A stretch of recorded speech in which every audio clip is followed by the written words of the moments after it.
on to character analysis. I hope my camera doesn't cut out too much here. But starting off with Joe Gillis, the narrator, presents himself kind of in an unflattering way. He seeks kind of commercial success rather than artistic merit. We see that Betty calls his scripts trite. He notes that he writes B-grade scripts. And yeah, so he's kind of lost that quality that maybe he begun with. That's more so implied. That's not directly stated that he started out really, really, really well. But I guess, you know, if you're striving to get into the industry, you're going to try your best to maybe once you're there, cut back a bit. Again, more so implied. But he's very self-aware, cynical, charismatic. There's some key, I guess, characteristics you can pick up from his dialogue. Very sarcastic as well. The bloodhounds were onto me, the debt collectors. So there are a few quotes there that you can use to showcase that as evidence. And I guess he could be classed as the anti-hero. So an anti-hero in a film is a central character in a story that lacks conventional heroic attributes. So, as I kind of mentioned at the start, Joe's morality is ambiguous and it leaves viewers unsure of whether to trust his actions. And by that I mean there are some questionable moments by him, I guess, especially with Norma. But there are also some noble acts that he does, you know, trying to tell Norma the truth. And there are others, but I guess there are some main examples there. So, when thinking about characters, I guess some key things to help you if you get stuck in your essays, maybe you fall into summarizing the events. You can think about Joe's choices, goals, values, and trajectory, which is what we will be exploring. So, trajectory is kind of how only Joe, progresses throughout the film. So, Joe starts off with financial troubles, which led him to Norma. So, in order to reach success in Hollywood, Joe needed to stop lying to himself and those around him. So, Betty kind of makes him more aware of this throughout the film, but those trite stories are not as valuable as the meaningful material that he could potentially create. You know, I think Betty sees that potential in him, especially things in his past work. She finds that script which she thinks has potential. She wants to learn from him. And it takes her for him to see that again. But as he kind of develops that relationship with Norma, he slowly loses his autonomy throughout the film. So because of this relationship with Norma, I guess it kind of illuminates how much he was willing to sacrifice just for some cash in that financial situation. You know, he really, really, really lost a lot of power throughout the film, and his agency just kept weakening. His autonomy kept weakening. And he does attempt to take it back when the partnership between himself and Norma breaks. And we see him really try and do that. And I guess that's some of the heroic attributes that could link back to that morality kind of sense there. He's standing up for himself, finally. But in the final moments of the film, we see Joe and Betty working on one of his scripts, which, as I said before, quite an epochal moment, quite an epiphany for Joe. He realizes the worth behind his pieces and how he should be producing stories with quality rather than just those B-grade scripts. And he realizes the value compared to those small scripts that he used to write just to get by. Perfect. So, these are just some quotes that you could use in some certain circumstances. So, of course, there's more. You know, Joe spoke throughout most of the film. But these are just a couple that you might like to use. And you could also use film techniques as well, rather than dialogue. You can, of course, look at the dialogue, but there could be a high-angled shot or a low-angled camera shot. We'll look at some of the techniques as well for films, but you don't have to necessarily look at just quotes. You can use those techniques as evidence as well. Perfect. So, bloodhounds were onto me. I said that before. This is Joe referring to the debt collectors, and I guess if we're going to analyze this quote, it could be cast as kind of sardonic Lexus.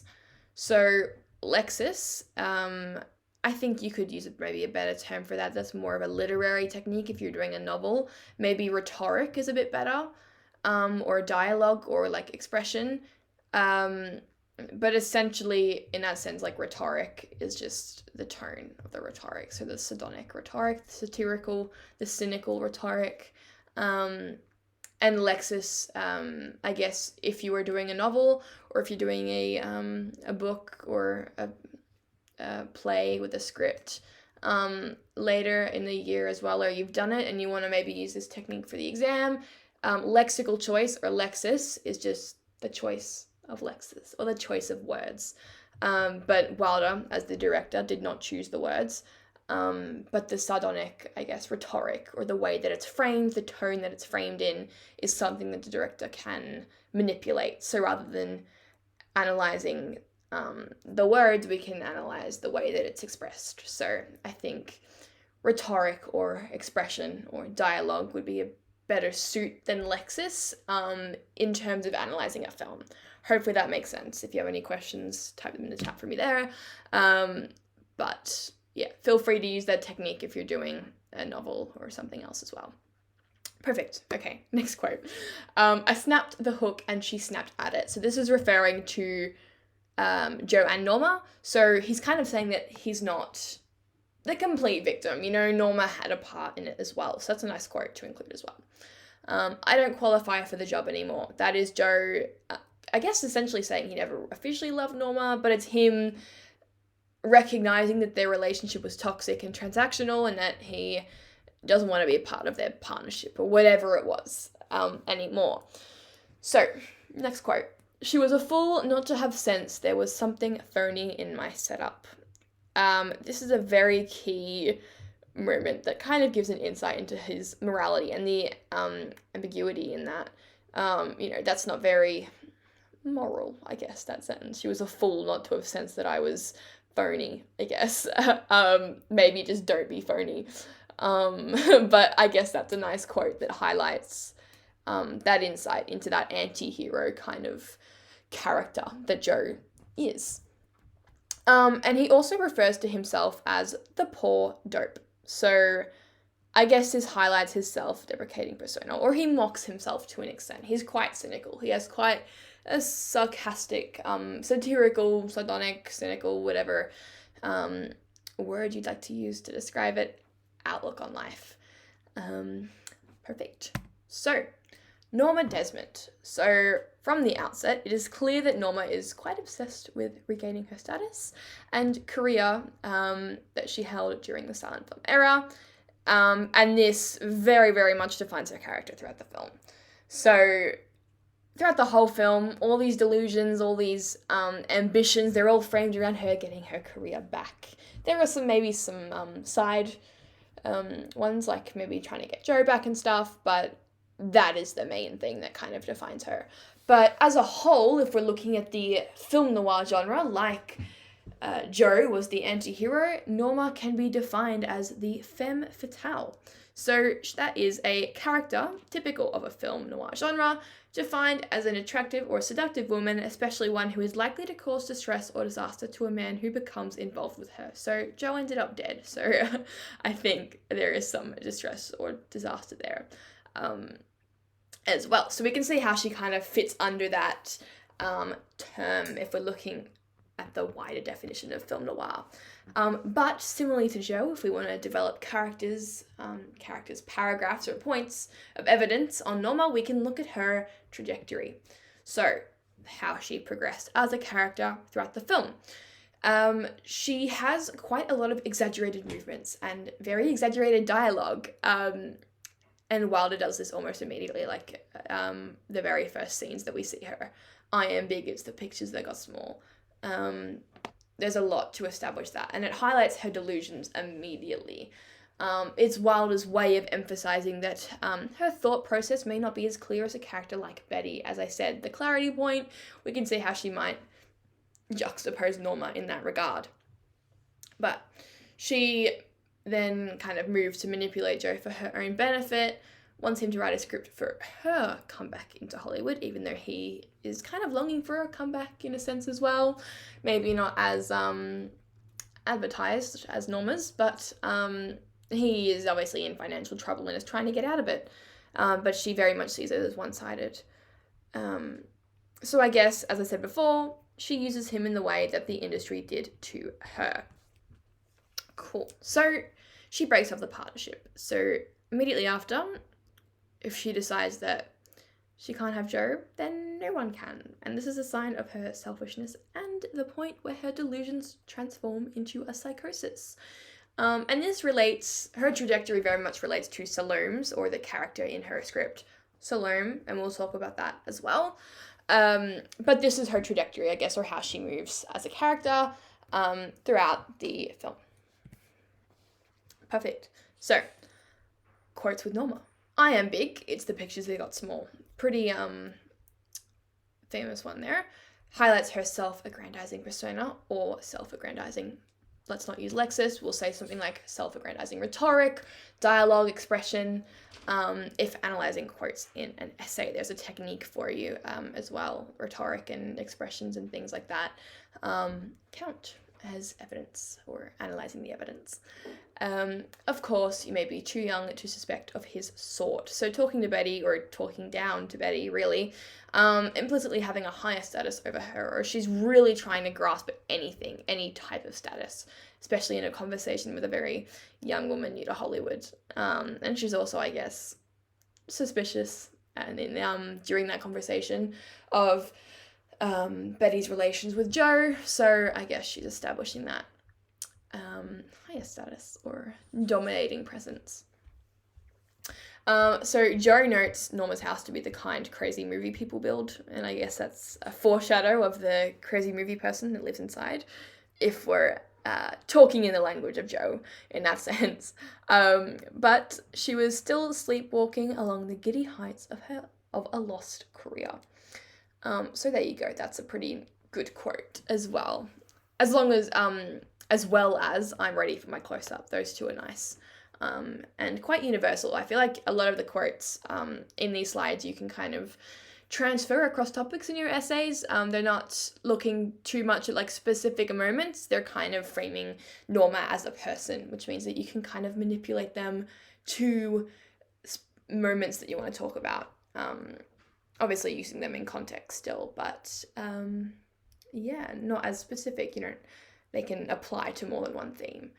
For example, the heights of a lost career, that could refer to the dangers of fame. It could refer to the destruction of the Hollywood industry. It could refer to delusion. It could refer to ambition. It could refer to so many themes, and that's just off the top of my head. But it's one quote, so a lot of them are transferable in that way, I guess. Perfect. So, Betty Schaefer acts as a clarity point in the film. You will hear me say that, I'm sure, again and again. Because she is that new, young version that Norma, I think, wishes to be in a way. And she believes in the quality of scripts, which is a juxtaposition to Joe and his work, I guess. Because obviously before Betty got to him, he believed in those B-grade scripts. So in most other aspects, though, her character is a direct juxtaposition to Norma. So she juxtaposes Joe in the sense of his work and his work ethic and his ambitions, but as a character and her persona, Betty juxtaposes Norma as a whole, I guess, as a broad overview. But looking at Betty's trajectory, she starts off as a reader and has quite a low status in the business. So I guess it reflects those gender roles as well, women in the business. But she works with Joe to get experience as a writer. She wants to watch him and learn from him. And this is a direct display of her ambition to succeed. And it's a nice, mature, and clear approach to ambition as well. Joe wants to get some financial stability, but maybe his approach to it isn't as thought out as Betty's. Same with Norma, wants to regain her status, but there are some ways maybe that she could have gone about it better than hiding herself in a mansion or trying to get Joe to write her a script. That's a generalization there, but I'm sure you get the point. Perfect. So, some quotes for Betty. Life can be beautiful. This is very, very, very much a display of her optimistic persona and obviously a juxtaposition to Norma's outlook. There's a lot of juxtaposition with Betty. She's a good point in that sense to use in an essay. I just think the picture should say a little something. So this is juxtaposing Jo's attitude towards screenwriting and I guess her value for quality over quantity, or the B-grade scripts that Jo was writing.